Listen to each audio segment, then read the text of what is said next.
Your Honor, kung magkano po ang i-restitute po muna namin. Oh, ano sabi nila? Magkano daw? Ako po, hindi ko po masabi kung magkano po. Kasi para sa akin po, parang kami po ang nanakawan. Parang ibig sabihin, parang modern day na pagnanakaw. Ibig sabihin, yung nakaw ba? Siya pa ang magbibigay ng pera dun sa ninakawan niya. Parang ganun po. Sabi niya kanina, it's a disagreement between the applicant and the DOJ. Did you agree that you restitute any money to the DOJ? Wala po pang maibibigay po. At saka... Yun na nga. Because wala kang maibigay, hindi kanya ipoprocess under the Witness Protection Program. Is that not correct? Hindi ko po alam, Your Honor, kung... Mr. Chair, paano to? Ito si Mr. Diskaya, he was the first, tsaka yung asawa niya who applied under the WPP. The problem is, ang sabi ng dating DOJ Secretary, hindi, kinakailangan isoli muna yung mga pinagnanakaw. Hindi po pwedeng ganun-ganun lang. Paano ngayon siya mapuprocess if that was dangled? Paano siya mapuprocess to begin with? May I be allowed to respond now, Mr. Chair? PG, Padilla. Thank you, sir. Sir, Mr. Chair, una, sabihin ko lamang po na kasinungalingan po yung sinasabi ni Mr. Diskaya na agad-agad silang sinabihan na magsoli ka. Ang pinag-uusapan po dito, bago man lang makapagsabi ng ganon, kailangan munang makita kung ano ang gusto at kayang sabihin at patunayan ni Mr. Diskaya at ni Mrs. Diskaya doon sa kanilang salaysay. Pero hindi po sila nakikipag-ugnayan sa department. Kaya hindi po sila mabigyan ng kaukulang proteksyon at hindi po ma-process yung kanilang application. So yung sinasabi po ni Mr. Diskaya, from the hearing of November 14 in the Senate Blue Ribbon Committee, there was never a chance or an opportunity that Mr. Diskaya and or counsel even approach the department despite the proddings of the chairman. Mr. Ano ba yung title mo? Mr. Prosecutor, Mr. PG na lang. Mr. PG, nung ako yung chairman pa dito, sila yung unang nag-apply. So, dahil kailangan nila ng protection, it was incumbent upon the chairman na sumulat sa Senate President to endorse yung kanilang application. That was the provision of law kasi. But even before they can do that,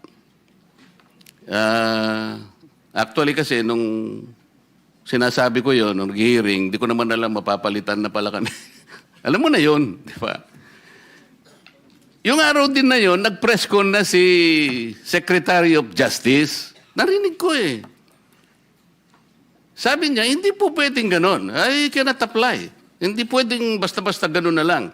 And then the new Senate President based his judgment of not entertaining that application on the articulation of the Department of Justice. So, ang tinatanong ko nga sa inyo, hindi siya sinungaling.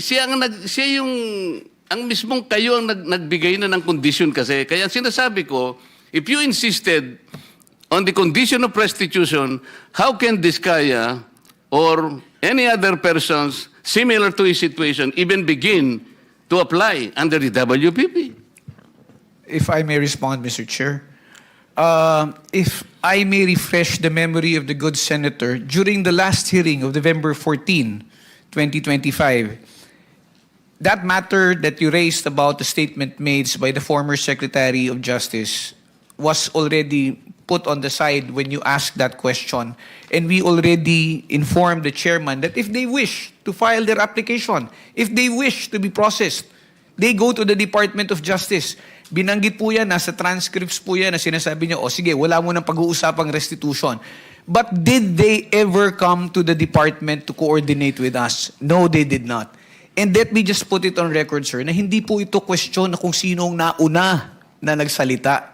Hindi po ito question kung sino yung naunang nagbanggit ng napakaraming pangalan kung hindi rin naman nila kayang suportahan ng ebidensya at wala rin naman silang mabibigay na magpuprove o magpapatunay doon sa kanilang mga sinasabi. Yan po ang kailangan naming suriin. I am sorry, Mr. Chair, he did not refresh my memory.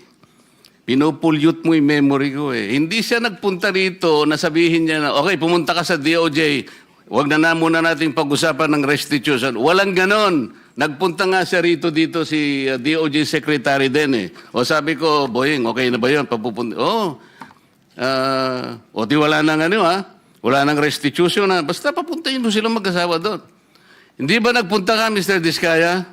Yung kinabukasan nung magkita kayo rito? Mr. Diskaya, you may respond, but unfortunately, your time is up. Your Honor, nung ano po, Your Honor, hindi po kami... yes po, Your Honor. Yeah, Sige.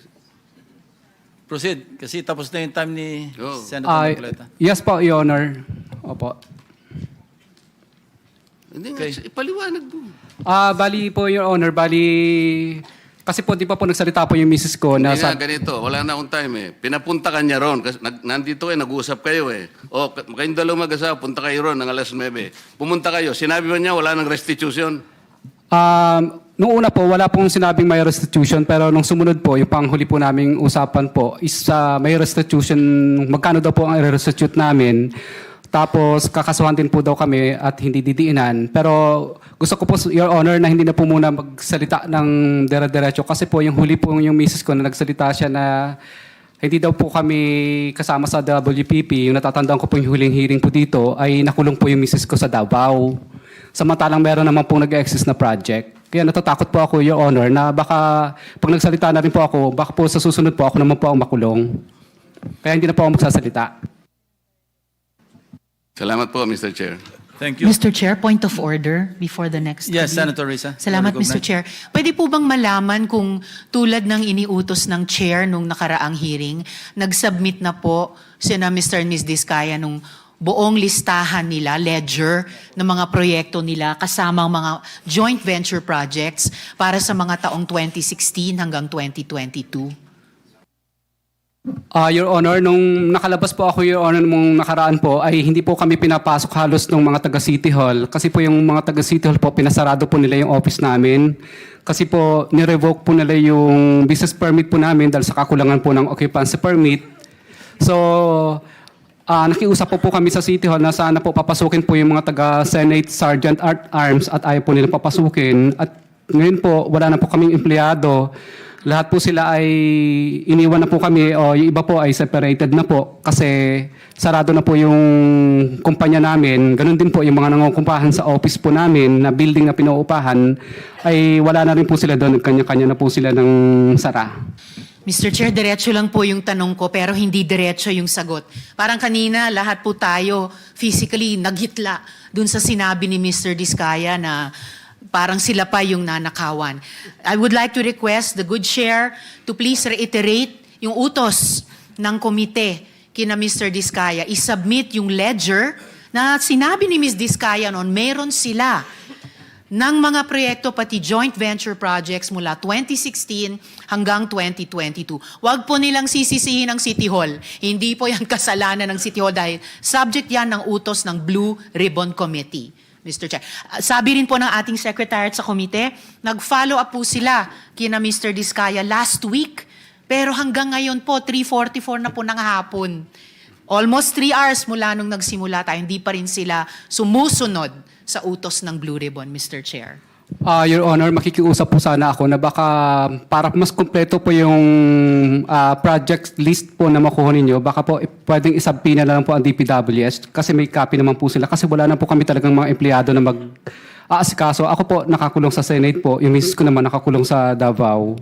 Mr. So wala po kami mautusan, Your Honor. Mr. Chair, I will submit to the wisdom of the chair kung ano po yung pinakamabisang paraan. Ang hinahanap ko lang pong outcome ay mabigay ng mga ni na Mr. at Ms. Diskaya yung ledger nila na sinabi ni Ms. Diskaya mayroon sila nung mga joint venture and other projects nila mula 2016 hanggang 2022. Ewan ko ba, Mr. Chair, binabato pa nila sa DPWH yung responsibilidad sumunod sa utos ng Blue Ribbon, Mr. Chair. Thank you, Senator Risa. We'll try to resolve that issue. Thank you, Mr. Chair. Senator JB Ejercito is recognized. Just a quick manifestation, Mr. President, with the permission of Senator. Yes, go ahead. Well, Mr. President, ako hindi nagtataka bakit hindi tinatanggap sa Witness Protection Program itong mga Diskaya. Dito lang sa Senado, hindi na kayo nagko-cooperate. Ito'y patunay na mukhang hindi kayo qualified maging witness kung sa Senado hindi kayo nagko-cooperate, bakit kayo bibigyan ng puwang ng mga taga WPP? For the record, Mr. President. Thank you, Senator JB. Thank you, Mr. Chair. Anyway, Mr. Chair, naalala ko po yung kasi na-focus masyado matagal yung pong notorious sa district office ng Bulacan, pero equally notorious is the Mindoro, no? Kaya I would like to thank the chair na sa request ko noon pa na sana si naging Regional Director Gerald Pacanan ay patawag at nandito na siya ngayon, no? At I would like to take advantage of his presence dahil matindi rin yung nangyari sa Mindoro. Although yung lugar na yun, mga lugar na pinaglagyan ng mga flood control projects, nauhan, mga swampy, mga river town na kahit na gaano karami semento ang ubusin dyan, hindi yata mawawala talaga ang baha dyan. No? So yan ang base sa ating unang impormasyon. Siguro tanong lang natin muna si Yusek Bernardo. Total, nandito na si Yusek Bernardo. Sinabi kasi ni Congressman Toby Tiangco na mayroong scheme sa lower house tungkol sa bentahan ng projects. No? Pwede nyo i-confirm. Sa iyong pagkakaalam, maaari nyo bang ipaliwanag sa amin kung paano ito nangyayari? Kasi dito sa Senado, wala naman kami nabalta na modus na naglalako o nagbebenta ng mga proyekto. Sino ba ang mga nagbabuy and sell ng projects ito? Ito ba yung mga tinatawag na contractor? So anyway, kayo po admitted na sa Witness Protection Program. Baka maaari nyo na rin ilahad sa atin dito sa committee ito kung paano po yung scheme na ito doon sa paglalako at pagbentahan ng proyekto. Mr. Chair, may I be allowed to consult my lawyer po? Saglit lang po. Thank you. Please consult your lawyer.